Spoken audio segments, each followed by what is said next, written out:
Welcome to T3। आज मैं लाया हूँ जेई एडवांस 22 में पूछा गया क्वेश्चन, जो कि बहुत ही मस्त एंड इजी क्वेश्चन है।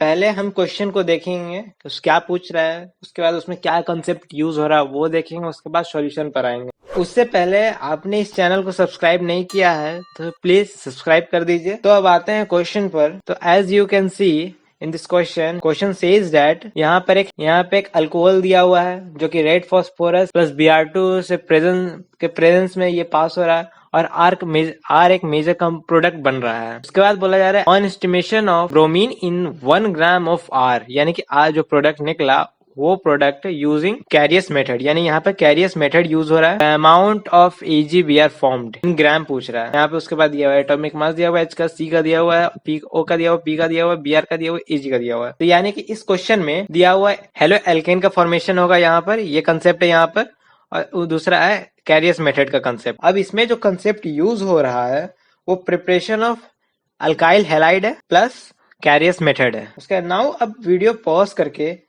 आप इस क्वेश्चन को बनाने का प्रयास कीजिए। बन गया तो कमेंट में डन जरूर लिखें, नहीं बना तो कोई बात नहीं, मैं आगे बता रहा हूँ, आगे वीडियोस को पूरा देखें। फर्स्ट आता है red phosphorus plus Br2। Red phosphorus plus Br2 जो होता है वो फॉर्म करता है PbR3, ठीक है। उसके बाद ये अल्काइल अल्कोहल के साथ मिक्स होकर उसको क्या बनाता है, अल्काइल हैलाइड बनाता है, यानी कि जहाँ पे OH लगा हुआ है उसको हटाकर वहां पे Br लग जाएगा। एज यू कैन सी यहाँ एक एग्जांपल देख लेते हैं, जैसे कि 3CH2 CH3 CH2 OH है, यहाँ पर OH लगा हुआ है प्लस PbR3 जो कि यहाँ पर OH को हटाकर Br लग गया और H3PO3 का फॉर्मेशन कर दिया। फिर नेक्स्ट आता है कैरियस मेथड। क्या होता है कैरियस मेथड? जो होता है वो हैलोजन के एस्टिमेशन के लिए यूज होता है, हैलोजन कितना उसमें प्रेजेंट है ये बताने के लिए। तो आगे देखते हैं जैसे कि यहाँ पे कैरियस मेथड कैसे परफॉर्म होता है। जैसे कि ये एक ट्यूब है जिसको हम लोग कैरियस ट्यूब बोलते हैं, ठीक है। अब इसके अंदर जो सोल्यूशन होता है, सोल्यूशन हम लोग लेते हैं HNO3 लेते हैं कंसंट्रेटेड एंड प्लस AgNO3 लेते हैं, प्लस सोल्यूशन लेते हैं। और उसके बाद ये जो ट्यूब है, टेस्ट ट्यूब में हम लोग ऑर्गेनिक कंपाउंड रखते हैं। अब ये जो क्या होता है कि यहाँ से जो कंसंट्रेटेड HNO3 है ना, उसका फ्यूमिंग होता है, यानी कि वेपराइज फॉर्म से रिएक्ट करता है। तो उसके बाद यहाँ पे देख सकते हैं कि जब ऑर्गेनिक कंपाउंड जब उसके कंसंट्रेटेड HNO3 से रिएक्ट करता है तो जो कार्बन रहता है वो CO2 में चेंज हो जाता है और हाइड्रोजन जो रहता है ऑर्गेनिक कंपाउंड में वो H2O में चेंज हो जाता है। और CO2 जो है वो तो गैस है, वो निकल जाता है। फिर आता है फिर AgNO3 जो रिएक्ट करता है, ऑर्गेनिक कंपाउंड जो AgNO3 के साथ रिएक्ट करता है तो AgX फॉर्म करता है, यानी Z नंबर ऑफ X है, ठीक है। तो यानी कि Z नंबर ऑफ AgX भी बनेगा। अब उसको फर्दर ड्राई होता है तो AgX का सॉलिड बन जाता है। अब आते हैं फिर से वापस क्वेश्चन पे, सॉल्यूशन यहाँ से स्टार्ट होता है। तो as you can see here, यहाँ पर जो अल्कोहल दिया हुआ है वो रेड फॉस्फोरस और Br2 से रिएक्ट करके आगे एक मेजर कंपोनेंट R बनाता है, जो कि इस प्रकार से यहाँ पे जो OH है उसको अलग करके वहां पे Br जुड़ जाएगा as you can see here. तो इसका जो फॉर्मूला हो जाएगा वो C7H6Br2 हो गया, क्योंकि यहाँ पे 2 Br है ना। उसके बाद क्या होगा, उसके बाद फिर जो क्वेश्चन पूछता है वो बोलते हैं estimation of bromine in 1 gram of R, यानी कि R का 1 ग्राम लिया, यानी कि जो ये बना है, ये जो बना इसका 1 ही ग्राम लिया है। तो 1 ग्राम क्या है, उसके बाद कैरियस मेथड से यूज करके उसका AgBr निकाला है, वो भी ग्राम में पूछ रहा है कितना निकला।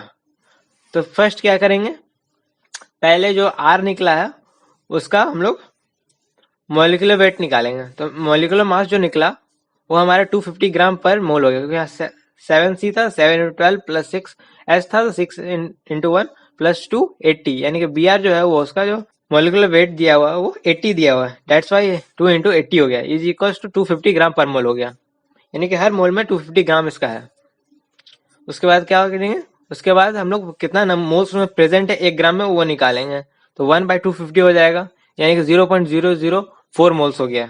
अब उसके बाद मोल्स ऑफ Br फॉर्म्ड, यानी कि Br कितना फॉर्म करेगा, यानी कि जैसे कि मैंने यहाँ पर बताया कि जितना ऑर्गेनिक कंपाउंड में हेलोजन होगा उतना ही उसका Ag फॉर्म बनेगा, AgX का फॉर्म बनेगा।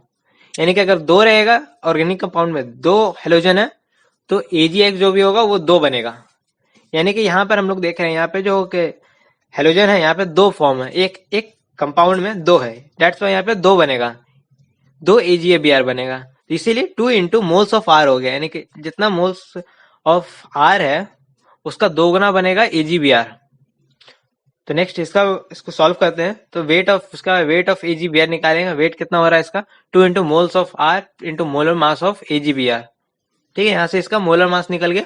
यहाँ पर AgBr का हम लोग फॉर्मूला निकाल दिए, कितना उसका आ रहा है। उसके बाद इसको सॉल्व करने पर 2 इंटू यहाँ पे मोल्स ऑफ R जो निकला वो 0.004 आया, लिख दिया। उसका मास ऑफ AgBr जो हो गया 80 + 108, तो यहाँ पे 188 ग्राम आ गया।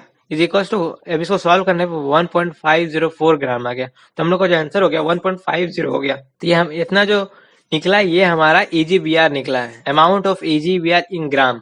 तो 1.50 ग्राम इसका आंसर हो गया। आई होप गाइज आपको ये वीडियो बहुत अच्छी लगी हो। अच्छी लगी तो कमेंट एंड लाइक जरूर करें और सब्सक्राइब तो जरूर ही करें ऐसे ही सिमिलर कंटेंट्स के लिए। थैंक यू सो मच, धन्यवाद।